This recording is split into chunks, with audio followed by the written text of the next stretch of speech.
నిజంగానే కక్ష సాధింపు చర్యలకు పాల్పడే ఆలోచననే ఈ రాష్ట్ర ప్రభుత్వానికి ఉండి ఉంటే ఈరోజు అక్కడ కూర్చొని అక్కడ నించొని నోటికొచ్చింది మాట్లాడే అవకాశం ఉండకపోతుండే. చెంచల్గూడనో చెర్లపల్లిలో మమ్మల్ని ఎక్కడైతే పెట్టినరో డిటెన్షన్ సెల్లో ఎవరిని కలవకుంటే నిర్బంధించినరో అక్కడనే మీరుండేటోళ్ళు. కానీ మా ప్రభుత్వం 15 నెలల్లో ఎవరి మీద కూడా కక్ష సాధింపు చర్యలకు పాల్పడలేదు. అధ్యక్ష, డ్రోన్ ఎగరేసిందని, డ్రోన్ ఎగరేస్తే ఎవరైనా అనుమతి తీసుకోకుండా ఒక డ్రోన్ ఎగరేస్తే ఆ డ్రోన్కు 500 రూపాయలు ఫైన్ వేస్తారు అధ్యక్ష. కానీ పార్లమెంట్ సభ్యుడిగా కాంగ్రెస్ పార్టీ వర్కింగ్ ప్రెసిడెంట్గా నన్ను అరెస్టు చేసి జైలుకు పంపించి మామూలుగా దానికి 500 రూపాయల ఫైన్ ఉంటే బిలో 7 ఇయర్స్ ఉంటే రిమాండ్కే పంపరు, పోలీస్ స్టేషన్ బెయిల్ ఇవ్వాలి. కానీ అధికారాన్ని అడ్డం పెట్టుకొని అన్ని రకాల వ్యవస్థల మీద ప్రభావితం చేసి చెర్లపల్లి జైలుకు పంపించి నక్సలైట్లు ఐఎస్ఐ తీవ్రవాదులు ఉండే డిటెన్షన్ సెల్లో ఒక కాంపౌండ్లో ఏ ఒక్క ఖైదీని లేకుండా 7 ఫీట్లు బై 12 ఫీట్లు ఉంటే అందులో 3.5 ఫీట్లు పండుకోవడానికి దిమ్మె ఉంటుంది, ఒక చిన్న బాత్రూమ్ ఉంటుంది అధ్యక్ష. 16 రోజులు డిటెన్షన్ సెల్లో ఒక్క మనిషిని చూడకుండా నన్ను నిర్బంధించిన ఆ కోపాన్ని దిగమింగుకొని రాష్ట్ర ప్రయోజనాల కోసం ఈరోజు పనిచేస్తున్నా అధ్యక్ష. రాత్రిపూట పడుకోవడానికి లైట్ బంద్ చేయకుండా ట్యూబ్ లైట్లు ఆన్లో పెడితే అది ఓపెన్ ఎయిర్ జైలు. ఇంతింతలో బల్లులు 7 ఫీట్లలో 3.5 ఫీట్లు దిమ్మ ఉంటే దిమ్మ మీద పడుకుంటే ఇంకొక 3.5 ఫీట్లు గ్యాప్ ఉంటుంది. లైట్లు బంద్ చేయకుండా లైట్లు ఓపెన్ పెడితే అధ్యక్ష ఇంతింతలో బల్లులు 20-30 పైన ట్యూబ్ లైట్ ముందు పురుగులు తిరుగుతుంటే అది ఓపెన్ ఎయిర్ జైలు కాబట్టి పురుగులు వస్తే పురుగులను తినడానికి బల్లులు పరిగెత్తుతుంటే ఏ ఒక్క రోజు రాత్రి కూడా పడుకోకుండా మేల్కతో కూర్చున్న అధ్యక్ష. బయట కానిస్టేబుల్ లైట్ బంద్ చేయవా పడుకుంటా అంటే లేదు సార్ పైనుంచి ఆదేశాలు ఉన్నాయి, ఆ ట్యూబ్ లైట్లు బంద్ చేస్తే మీరు పడుకుంటారు కాబట్టి ట్యూబ్ లైట్లు ఆన్లోనే పెట్టమని. ఆ ట్యూబ్ లైట్ స్విచ్ బయట ఉంటుంది అధ్యక్ష, లోపల ఉండదు. ఆ చిన్న బాత్రూమ్ చిన్నది కూర్చుంటే బయటకు కనిపించేటట్లు ఉంటుంది అధ్యక్ష. ఒకసారి నేను ఎమ్మెల్యేల హోమ్ కూడా నా దగ్గర ఉంది కదా, ఎమ్మెల్యేలను నేను తీసుకెళ్తా, మంత్రులను తీసుకెళ్తా. ఏ జైల్లో ఐఎస్ఐ తీవ్రవాదులను కరడుగట్టిన నక్సలైట్లను బంధిస్తారో పార్లమెంట్ సభ్యుని నన్ను 16 రోజులు అందులో బంధిస్తే 16 రోజులు రాత్రిపూట ఏ ఒక్క రోజు పడుకోలేదు అధ్యక్ష. పొద్దున పూట బయటకు వదిలినప్పుడు 6 గంటలకు వచ్చి ఖైదీలను బయటకు వదులుతారు కదా అధ్యక్ష. బయట ఒక చెట్టు ఉంటే 16 రోజులు పొద్దున పూట చెట్టు కింద పడుకున్న అధ్యక్ష. అయినా నేను కోపం ప్రదర్శించలే. ఇవన్నీ కూడా దేవుడు అనేటోడు ఉంటాడు, చూస్తాడు, అంతకు 4 ఇంతలు అనుభవిస్తాడని నేను అనుకున్నా. సరిగ్గా నేను ప్రమాణ స్వీకారం చేసే రోజే నా మీద కక్ష సాధించిన వాళ్ళని దేవుడే చూపించి దావకంలో షరీక్ చేపించిండు అధ్యక్ష. నేను ఎవరిని ఏం అనాల్సిన పని లేదు. మొదటిసారి నన్ను జైల్లో ఎన్ని రోజులు పెట్టినరో వాళ్ళకి తెలుసు. నా బిడ్డ లగ్గం ఉంటే కూడా లగ్గానికి ఇంటరిం బెయిల్ 2 గంటలు పోయి లగ్గం చూడడానికి కూడా అభ్యంతరం పెట్టి ఢిల్లీ నుంచి న్యాయవాదులను తీసుకొచ్చి ఇక్కడ వాదించి ఆయన బిడ్డ లగ్గపత్రిక రాసుకోవడానికి కూడా వెళ్ళడానికి వీల్లేదు అని చెప్పి కోర్టులో వాదించిన వాదనలు అక్కడ ఉన్నాయి అధ్యక్ష. కోర్టు నాకు కండిషనల్ బెయిల్ ఇచ్చింది అధ్యక్ష. చెర్లపల్లి జైలు నుంచి ఎన్కన్వెన్షన్ ఫంక్షన్ హాల్కి పోయి నా బిడ్డ లగ్గపత్రిక రాసుకొని అక్కడ నుంచి సీదా మళ్ళీ చెర్లపల్లి జైలుకు పోయిన అధ్యక్ష. రాజకీయ కక్ష సాధింపు మీద నాదా? నా బిడ్డ లగ్గానికే పోకుంటే నన్ను అడ్డుకున్నా ఎవరికైనా అధ్యక్ష, మన పిల్లల కంటే మనకేముంటుంది అధ్యక్ష ఈ భూమి మీద? నా బిడ్డ లగ్గానికి లగ్గపత్రిక రాసుకోవడానికి కూడా అడ్డుకుంటే కూడా నేను మిమ్మల్ని ఏమనలే.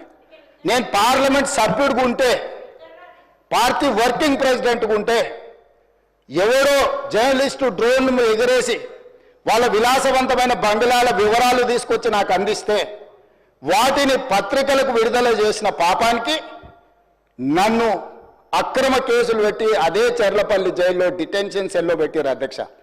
16 రోజులు నిద్రలేని రాత్రులు గడిపిన పార్లమెంట్ సభ్యుడిగా, పార్టీ వర్కింగ్ ప్రెసిడెంట్గా అయినా నేను కక్ష చూపించలేదు అధ్యక్ష. నిజంగానే నేను కక్ష చూపించదలుచుకుంటే మీ కుటుంబంలో ఒక్కరు కూడా బయట ఉండరు అధ్యక్ష. అందరు చెర్లపల్లినే నేను ఎలా ఎన్నికల ముందు చెప్పినట్టు మీకు డబుల్ బెడ్రూమ్ ఇల్లు మీరు పేదలకు కట్టియలే, మీ గ్యారంటీ కట్టిస్తే మీ కుటుంబానికి డబుల్ బెడ్రూమ్ ఇల్లు అని చెప్పుంటే అధ్యక్ష.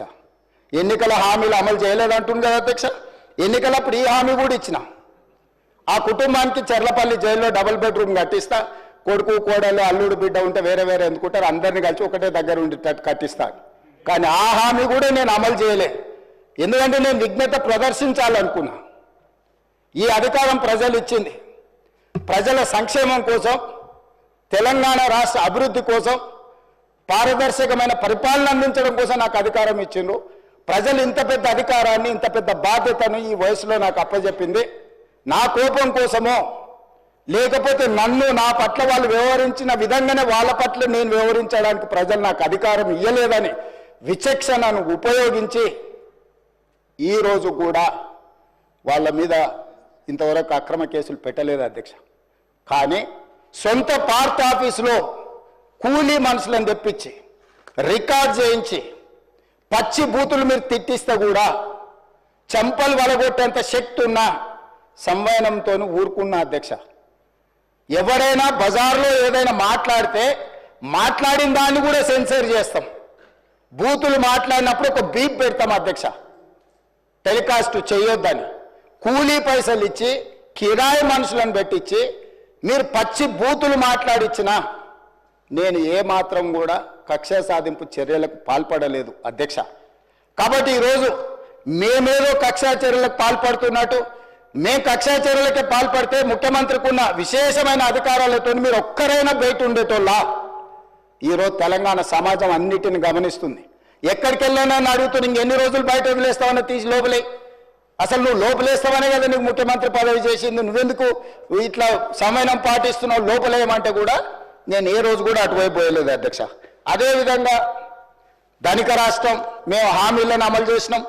ఇక మేము సత్యహరిచంద్రుడు కూడా మమ్మల్ని చూసే నేర్చుకోవాలి, ఆయన కూడా మమ్మల్ని ఆదర్శంగా తీసుకోవాలి.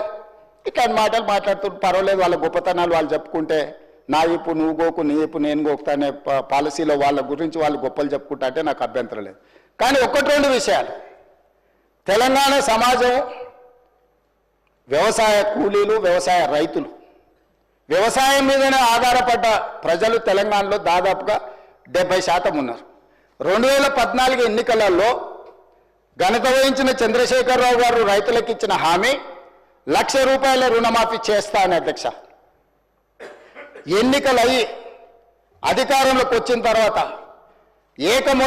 ఏకదాటిగా ₹1,00,000 మేము రుణమాఫీ చెయ్యము, 4 విడతలుగా చేస్తామన్నారు అధ్యక్ష. ప్రతి సంవత్సరం మేము 25,000 4 విడతలే చేస్తామన్నారు. వీళ్ళు మొదటి 5 సంవత్సరాలు 2014 నుంచి 2018 వరకు ఎన్నికల వరకు వీళ్ళు చేసిన రుణమాఫీ ₹16,143 కోట్ల అధ్యక్ష. ఇందులో 4 విడతలుగా వీళ్ళు రుణమాఫీ చేసినందుకు, 4 సంవత్సరాలు వాయిదాల మీద చేసినందుకు దాదాపుగా మిత్తి కింద ₹2,630 కోట్ల పోయింది అధ్యక్ష. నికరంగా మిగిలింది వీళ్ళు చేసింది మొదటి 5 సంవత్సరాలలో ₹13,514 కోట్ల అధ్యక్ష. మొదటి విడత 5 సంవత్సరాలు కలిపి వారు చేసిన రుణమాఫీ. రెండవ విడత మళ్ళీ చెప్పింది అధ్యక్ష, మొదటిసారి చేయలేకపోయినాం, రెండవసారి గ్యారెంటీగా చేస్తాం, ఈసారి మమ్మల్ని నమ్మండి అన్నారు. సరే, ప్రజలు తెలంగాణ వాళ్ళు మంచోళ్ళు, మొదటిసారి పాపం కొత్తగా వచ్చిన రాష్ట్రం ఇప్పుడిప్పుడే సంసారం మొదలు పెట్టారు, రెండోసారైనా ఇచ్చిన మాట నిలబెట్టుకుంటారు కదా, మొదటిసారి చేసిన తప్పు చేయరని ప్రజలు రెండోసారి కూడా వాళ్ళని కనుకరించారు, వాళ్ళకి అధికారం ఇచ్చింది అధ్యక్ష. రెండోసారి ఏం చేసింది అధ్యక్ష, మొదటిసారైనా 4 సంవత్సరాలు ప్రతి సంవత్సరం కొంత 4 సంవత్సరాలు ఇచ్చింది అధ్యక్ష. రెండోసారి 4 సంవత్సరాలు ₹1 ఇవ్వాలి అధ్యక్ష. ఆఖరి సంవత్సరంలో వాళ్ళు చేసిన రుణమాఫీ ఎంత అంటే 21,35,557 మంది రైతులు అధ్యక్ష. రైతుల నెంబర్ మళ్ళొకసారి వినండి అధ్యక్ష, 21,35,557 మంది రైతు కుటుంబాలకు 11,909 కోట్ల రూపాయలు రుణమాఫీ చేసిండ్రు అధ్యక్ష. ఎప్పుడు? 4వ సంవత్సరంలో. ఈ 11,909 కోట్ల రూపాయల రుణమాఫీలో మిత్తి కింద 8,515 కోట్ల రూపాయలు పోయింది అధ్యక్ష. కొండ నాలుకకు మందేస్తే ఉన్న నాలుక ఊడిపోయిందని వీళ్ళు 11,909 కోట్ల రూపాయలు రెండో విడత 4 సంవత్సరాల తర్వాత రుణమాఫీ చేస్తే 4 ఏళ్ళు వీళ్ళు సున్నా రుణమాఫీ చేసినందుకు మిత్తి కింద 8,515 కోట్ల రూపాయలు పోయింది అధ్యక్ష. రెండు కలిపి 10 సంవత్సరాల వాళ్ళ పరిపాలనలో 2 సార్లు అధికారాన్ని ప్రజలు వాళ్ళకు అప్పచెప్తే రెండోసారి 3,394 కోట్లు, మొదటిసారి చేసిన రుణమాఫీ 2 కలిపితే 10 సంవత్సరాలలో 16,908 కోట్ల రూపాయలు వాళ్ళు రుణమాఫీ చేసిండ్రు అధ్యక్ష. 10 సంవత్సరాలు, మొదటిసారి 1,00,000, రెండోసారి 1,00,000, మొదటిసారి విడతల వారిగా, రెండోసారి 4వ సంవత్సరంలో చేసిన రుణమాఫీ 16,908 కోట్ల రూపాయలు అధ్యక్ష వాళ్ళు చేసింది. ఇక నన్ను అడుగుతున్నారు, నువ్వు ఎన్నికలలో హామీ ఇచ్చినావు కదా, నువ్వు చేసినావా చేయలేదని. నేను అది కూడా చెప్తా అధ్యక్ష. 25,35,964 మంది రైతులకు 20,617 కోట్ల రూపాయలు నేను రుణమాఫీ చేసిన అధ్యక్ష. 10 నెలలు తిరిగే లోపల 10 ఏళ్లలో ఆనాటి చంద్రశేఖరరావు గారు చేసిన రుణమాఫీ 16,908 కోట్ల రూపాయలు అయితే 10 నెలలు తిరగక ముందే 25,35,964 మంది రైతులకు 20,617 కోట్ల రూపాయలు రుణమాఫీ నేను చేసిన అధ్యక్ష. 2 లక్షల వరకు ప్రతి రైతుకు రుణమాఫీ చేసింది నేను. ఇవాళ తమ ద్వారా వారిని అడుగుతున్న అధ్యక్ష, నేను 10 ఏళ్లలో మీరు చేసింది ఏంది, 10 నెలల్లో నేను చేసింది ఏంది? ఇప్పటికైనా మీ ఆలోచన విధానంలో మార్పు రాకపోతే, ప్రజలు శిక్షించినా ప్రజలు ఉరిదీసినా మీ ఆలోచన విధానంలో మీకు మార్పు రాలేదు అధ్యక్ష. అదేవిధంగా వాళ్ళు రైతు బంధు గురించి చెప్తారు అధ్యక్ష. రైతు బంధు వాళ్ళు ఎన్నికల ముందల ఎగనామ పెట్టి ఎలక్షన్ కోడ్ను అడ్డం పెట్టి పారిపోయినారు అధ్యక్ష. పారిపోతే ఎన్నికల కోడ్ను అడ్డం పెట్టుకొని ప్రజలకు పంగనామం పెట్టి పారిపోతే ఎన్నికల తర్వాత డిసెంబర్ 7, 2023 నాడు నేను అధికారం చేపట్టిన తర్వాత వాళ్ళు ఎగ్గొట్టిన రైతు బంధు 7,625 కోట్ల రూపాయలు నేను చెల్లించిన అధ్యక్ష. వాళ్ళు పారిపోయినరు కదా అని నేను వదిలేయలే. రైతుల పట్ల నాకున్న చిత్తశుద్ధి, వాళ్ళు ఇస్తామని ఎగనామం పెట్టిన రైతు బంధు పథకాన్ని కూడా నేను ముఖ్యమంత్రిగా బాధ్యత చేపట్టిన తర్వాత మా మిత్రుడు బట్టి విక్రమార్క గారు ఆర్థిక మంత్రిగా, అయ్యో రైతులు మనోళ్ళు, దిగిపోయినోడు ఎట్లాగో దిగిపోయిండు, దిగిపోయినోడి మీద మన నెపం నెట్టేసి రైతులకు అన్యాయం చేయొద్దు, ఈ రైతులను ఆదుకోవాలని 7,625 కోట్ల రూపాయలు మొదటి విడత రైతు బంధు పథకాన్ని నేను చెల్లించిన వాళ్ళు పంగనామాలు పెట్టిన రైతు బంధు అధ్యక్ష. రెండవసారి 4,666 కోట్ల 59 లక్షలు ఇప్పుడు నేను రుణమాఫీ, వీళ్ళు సంవత్సరానికి 10,000 అంటే దాన్ని పెంచి సంవత్సరానికి 12,000గా మార్చి వాళ్ళకి ఈరోజు 4,666 కోట్ల 59 లక్షల రూపాయలు ఈరోజు రైతులకు రైతు భరోసా పథకం కింద నేను చెల్లించిన అధ్యక్ష.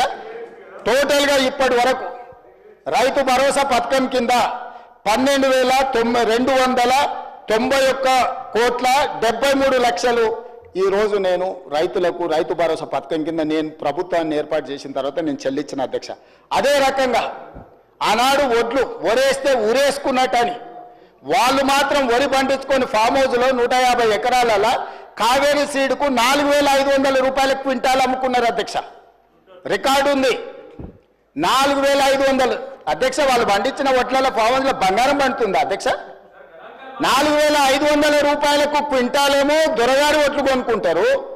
పేద రైతు పండించిన రైతులకు మీరు ఒరేసుకుంటే ఊరేసుకున్నట్టే అని చెప్పి వాళ్ళు రైతులను ఉరిదీస్తాం ఒరేసుకుంటా అని చెప్తే, నేను వచ్చిన తర్వాత మా ఉత్తమ్ కుమార్ రెడ్డి గారు నేను కలిసి ఆలోచన చేసి, మీరు వరి పండించండి, చివరి గింజ వరకు కొనుక్కుంటాము, మీరు సన్న ఒట్లు పండిస్తే 500 రూపాయల బోనస్ కూడా ఇస్తాము, కనీసం మద్దతు ధరతో పాటు 500 రూపాయల బోనస్ ఇస్తామని సన్న ఒట్లు పండించిన రైతులకు 1,162 కోట్ల రూపాయలు బోనస్ కింద 500 రూపాయలు ఇచ్చిన చరిత్ర నాది అధ్యక్ష.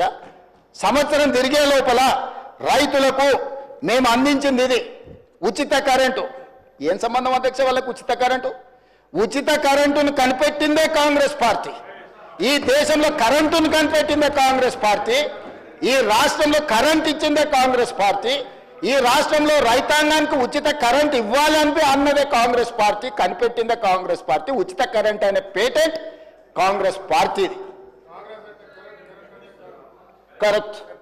మా రాజ్ ఠాకూర్ చెప్పినట్టు కాంగ్రెస్ అంటేనే కరెంట్, కరెంట్ అంటేనే కాంగ్రెస్. అట్లాంటి కాంగ్రెస్ పార్టీ కరెంటు మీద, ఉచిత కరెంటు మీద 29,14,692 మంది రైతులకు 15,333 కోట్ల రూపాయలు రైతులకు ఉచిత కరెంటు కోసం మా ప్రభుత్వం నిధులు వెచ్చించింది అధ్యక్ష. అదేవిధంగా రైతు బీమా, మీరు అంటున్నారు రైతు బీమా ఈ పథకాన్ని కొనసాగించినాం. 1,555 కోట్ల రూపాయలు 26,620 మంది రైతు కుటుంబాలకు ప్రీమియం చెల్లించి రైతు బీమా పథకాన్ని అమలు చేసినాం అధ్యక్ష.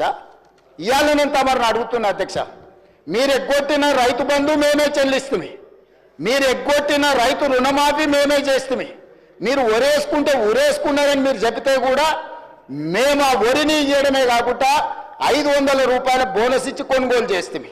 ఉచిత కరెంటును కొనసాగించి 24 గంటలు ఇచ్చి 1,000 కోట్ల రూపాయలు మేమే చెల్లిస్తుమి. ఇవాళ రైతు బీమా పథకాన్ని మేమే చేస్తాం. ఎన్నికల హామీలను ఎక్కడ అమలు చేయలేదు అధ్యక్ష?